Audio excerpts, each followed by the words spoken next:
ಕಿಚ್ಚ ಸುದೀಪ್ ಅವರ ಸಿನಿಮಾ ಪ್ರಯಾಣ 30 ವರ್ಷ ಕಂಪ್ಲೀಟ್ ಆಗಿದೆ. ಇದರ ಬಗ್ಗೆ ಪೋಸ್ಟ್ ಕೂಡ ಹಾಕಿದ್ದಾರೆ. ಎಲ್ಲರಿಗೂ ಗಿರ್ಮಿ ಕನ್ನಡ ಟಿವಿ ಯೂಟ್ಯೂಬ್ ಚಾನಲ್ಗೆ ಸ್ವಾಗತ ಅಂತ ಹೇಳ್ತಾ ಶುರು ಮಾಡೋಕ್ಕಿಂತ ಮೊದಲು ಯಾರೆಲ್ಲ ನಮ್ಮ ಯೂಟ್ಯೂಬ್ ಚಾನಲ್ ಮೊದಲು ನೋಡ್ತಿದ್ರಿ ಅವರೆಲ್ಲ ಸಬ್ಸ್ಕ್ರೈಬ್ ಮಾಡ್ಕೊಳ್ಳಿ, ಮತ್ತಲ್ಲೇ ಪಕ್ಕದಲ್ಲಿರೋ ಬೆಲ್ಲೈಕನ್ ಪ್ರೆಸ್ ಮಾಡಿ. ನಟ ಕಿಚ್ಚ ಸುದೀಪ್ ಇಂದಿಗೆ ಕನ್ನಡ ಚಿತ್ರರಂಗದಲ್ಲಿ 30 ವರ್ಷಗಳ ಪೂರೈಸಿದ್ದಾರೆ. ಈ ಹಿನ್ನೆಲೆ ಅವರು ಭಾವನಾತ್ಮಕ ಪೋಸ್ಟ್ ಹಂಚಿಕೊಂಡಿದ್ದಾರೆ.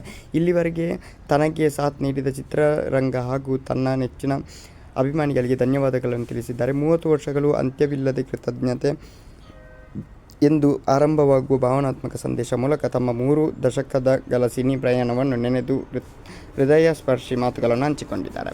ಸಿನಿಮಾ ಎಂಬ ಅದ್ಭುತ ಲೋಕದಲ್ಲಿ 3 ದಶಕಗಳು ಪೂರೈಸಿ ನಿಂತಿರುವ ಈ ಕ್ಷಣದಲ್ಲಿ ನನ್ನ ಹೃದಯ ತುಂಬಿ ತುಳುಕುತ್ತಿದೆ ಎಂದು ಸುದೀಪ್ ಹೇಳಿಕೊಂಡಿದ್ದಾರೆ. ಕನಸುಗಳು, ಸಂಶಯಗಳು, ಅಸಂಖ್ಯಾತ ನಿರೀಕ್ಷೆಗಳೊಂದಿಗೆ ಬಂದಿದ್ದು ಒಂದು ಹುಡುಗನಿಂದ ಇಲ್ಲಿವರೆಗೆ ಬಂದ ಈ ಪಯಣ ನಾನು ಊಹಿಸಿದಷ್ಟು ದೊಡ್ಡದಾಗಿದೆ. ಇದಕ್ಕೆ ಕಾರಣ ನೀವೆಲ್ಲರೂ ಎಂದು ಅಭಿಮಾನಿಗಳಿಗೆ ಧನ್ಯವಾದ ತಿಳಿಸಿದ್ದಾರೆ. ಓಕೆ, ಈ ಮುಂದೆ ಸಿಗೋಣ. Love you so much.